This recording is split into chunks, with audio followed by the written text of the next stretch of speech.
Olá, amigos, ouvintes e simpatizantes da Web Rádio Primeiro Amor. Ou você que talvez esteja nos ouvindo pela primeira vez. Meu nome é Clério Cerqueira e neste instante de reflexão eu gostaria de meditarmos num tema que tem sido a pergunta talvez mais frequente, nos dias atuais em meio ao povo cristão. Eu creio que milhares e milhares de pessoas se perguntam: afinal, qual é a verdadeira igreja? Bom, sabemos que a palavra de Deus relata claramente, que o cristão é o templo vivo do Espírito Santo. Partindo desta premissa, muitos interpretam que a igreja é cada um de nós, não é assim?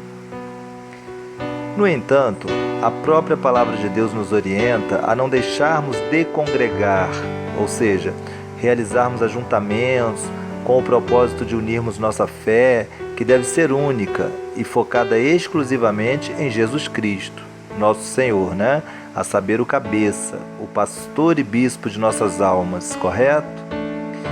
Então, podemos ter a certeza, pelo que a Bíblia relata, que somos templos vivos do Espírito Santo, uma vez que Ele quer fazer morada em nós, por intermédio da nossa busca a Ele e da nossa fé, Mas o conceito de igreja é diferente, tendo em vista que a Bíblia também relata que somos membros de um só corpo, ou seja, os cristãos reunidos são membros do corpo de Cristo, que é a verdadeira igreja, e Ele o cabeça, o mentor deste corpo.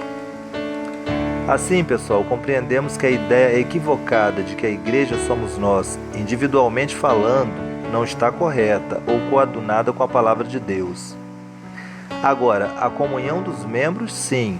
Esta formata a Igreja de Jesus Cristo aqui na Terra, E não obstante compreendermos este fato, que é bíblico, sempre fica a pergunta de qual é a verdadeira igreja no sentido de igreja denominacional, concordam? Afinal, são tantas e tantas espalhadas pelo mundo afora e disseminando suas doutrinas, tendo-as como a doutrina de Cristo, a doutrina bíblica, não é assim que funciona? Mas não precisamos ir muito longe para constatarmos que a maioria está integralmente afastada das verdades sagradas e que constituem a vontade de Deus para cada um de nós. Deste modo, e não podemos consentir ou conceber que determinados espaços, criados por homens e em sua maioria sem nenhum respaldo bíblico e cristão, possam ser intitulados de igreja, a Igreja de Cristo. O que mais se vê são absurdos praticados em o nome de Jesus dentro das pseudo-igrejas e que têm, infelizmente, arrastado multidões, aos seus ensinos e preceitos deturpados do Evangelho e da Palavra de Deus, em seu todo, aproveitando-se de quê? Aproveitando-se da boa-fé das pessoas que, por não terem nenhuma noção do que seja certo ou errado biblicamente falando, e que vão se deixando levar por conceitos e práticas que as fazem acreditar em tudo que se faz ou que se diz nestes lugares, ficam, podemos assim dizer, contaminadas e vacinadas até contra a verdade. Daí, quando ouvem a verdade das Sagradas Escrituras, simplesmente as rejeitam, e logo defendem o que sabem ou estão aprendendo com o fulano A, B ou C, quais elas intitulam seus pastores, bispos, apóstolos, ou seja lá que título eles tenham. Ou seja, as pessoas que estão se alimentando da mentira transmitida nestes lugares têm o véu da lei de Moisés, isto figuradamente falando, nelas, e assim são incapazes de enxergarem que o véu já se rasgou com o evento mais grandioso na humanidade, que foi o sacrifício de Jesus Cristo na cruz. E sacrifício este que aboliu, eliminou e condenou a prática das leis cerimoniais e sacrificiais da época de Moisés, mantendo-se somente, é óbvio, a graça de Deus, que é representada pelo amor dele pela humanidade, entregando seu único filho para ser humilhado, ultrajado e sacrificado como cordeiro, sem mácula e sem pecado, a fim de obtermos o perdão pelo pecado que herdamos de Adão, a saber, aquele que foi o primeiro homem criado por Deus e que por sua desobediência, transgredindo o mandamento de Deus, nos fez reféns deste pecado. porém reféns até a vinda de Jesus Cristo, que por intermédio do seu sangue e da sua palavra nos resgatou e nos libertou definitivamente, bastando que para isto, repito, tenhamos fé nele, nosso supremo advogado e sacerdote.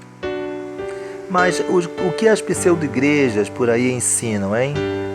Bom, elas promovem e promulgam um Deus que exige além da fé, né? Exige inúmeros sacrifícios. Exige além da fé. Na época de Moisés, os sacrifícios exigidos eram matança de animais com derramamento de sangue, pois segundo a lei, o sangue dos animais é que nos purificava dos nossos delitos, e não a fé em Deus e o coração verdadeiramente quebrantado e voltado para Ele, como deve ser hoje, né? Hoje as pseudo-igrejas estão quase beirando a isto, ainda, né? Pois ainda não temos muitos relatos de igrejas que exigem sacrifícios de animais, entretanto exigem sacrifícios financeiros, né? E que por sinal são muito proveitosos e convenientes para seus líderes. Não é assim que funciona? Tipo, eles fazem campanhas nas quais estipulam quantias elevadíssimas para que seus seguidores as ponham no altar da igreja a título de, com esta atitude, estarem sacrificando seus pertences, renunciando seus bens materiais em favor de Deus. E isso como se Deus necessitasse do nosso dinheiro desta forma. E em troca disto, né, Deus nos concede o perdão ou inúmeras vantagens. É o que eles professam. E vejam que este sacrifício é o principal para elas, né? Para estas igrejas, é óbvio. E nem precisamos explicar o motivo. Mas tem muitos outros que beiram a loucura humana mesmo e fogem totalmente à verdade de que a fé e o amor a Deus por intermédio de Cristo Jesus são elementos únicos e suficientemente capazes de nos fazer íntegros perante Deus. Amém? Então, pessoal, como distinguir a verdadeira igreja? Ela ainda existe? Ou ela existe? Podemos afirmar que sim. Aliás, a Bíblia nos afirma que sim e nos demonstra com muita clareza qual é a verdadeira igreja. Para início de tudo, a igreja tem que ter como seu tema de pregação central o Cristo. Ou seja, ela tem que demonstrar que tudo que nela é realizado ou exposto nos leva a aprendermos de Cristo, que é a essência de nossa fé, né? E o único condutor de nossas almas às práticas das boas obras, né? Começando pelo amor a Deus acima de todas as coisas, de todo o nosso coração e entendimento, e consequentemente a obediência à sua vontade, né? Que é o contrário de sacrifícios esdrúxulos e que caracterizam puro fanatismo. Aí sim nos leva às boas obras, né? Que boas obras essas que começam pelo amor ao nosso próximo, por exemplo, assim como nos amamos, derivando-se daí uma conduta de exemplo e testemunho que somos discípulos dele, e que se estende por um comportamento que nos exige sim renúncias, mas renúncias que são pautadas no Evangelho, que são perdoar nossos inimigos, se doar também aos necessitados, espiritual e materialmente falando, e sempre dentro de nossas possibilidades, é claro. Isto e muito mais traduz o que o apóstolo Paulo diz quando cita que se estamos em Cristo, não há sequer uma condenação para nós, mas sim somos certos de nossa absolvição, ainda que inclinados ao pecado, né? Isto porque a diferença é que procuramos nos distanciarmos do pecado e não vivermos em sua prática, cujo salário é a morte. Amém? Mas temos num corpo de carne a inclinação ao pecado. E é isto que temos observado nas pseudo-igrejas, eu pergunto a vocês. É isto que temos observado nas pseudo-igrejas?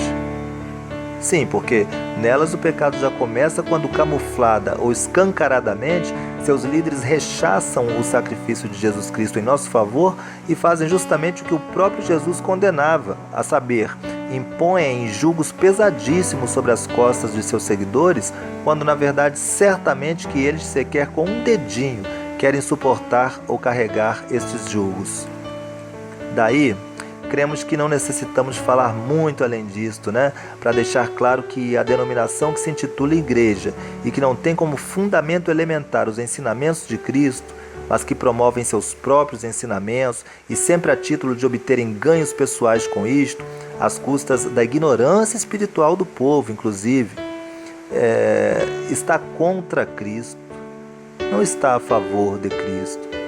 E se está contra Cristo, como ser a verdadeira igreja? Se já sabemos que a cabeça da igreja é Cristo e, portanto, tem que ser regida pela sua vontade e mandamentos, e não regida por mandamentos e dogmas de homens pretensiosos e maliciosos. Portanto, pessoal, há muito mais que se falar sobre este assunto e, paralelamente, demonstrarmos tudo o que aqui dissemos com base em versículos bíblicos, contundentes e irrefutáveis, e que faremos em breve, pois estamos preparando para vocês, amém? Esperamos que, sinceramente, esta breve mensagem tenha sido compreendida por quem a ouviu, e nosso desejo sincero é que todos permaneçam no caminho das verdades que libertam, e que, com efeito, tem sido a nossa intenção aqui na Web Rádio Primeiro Amor. Web Rádio Primeiro Amor, a rádio dos conhecedores da verdade.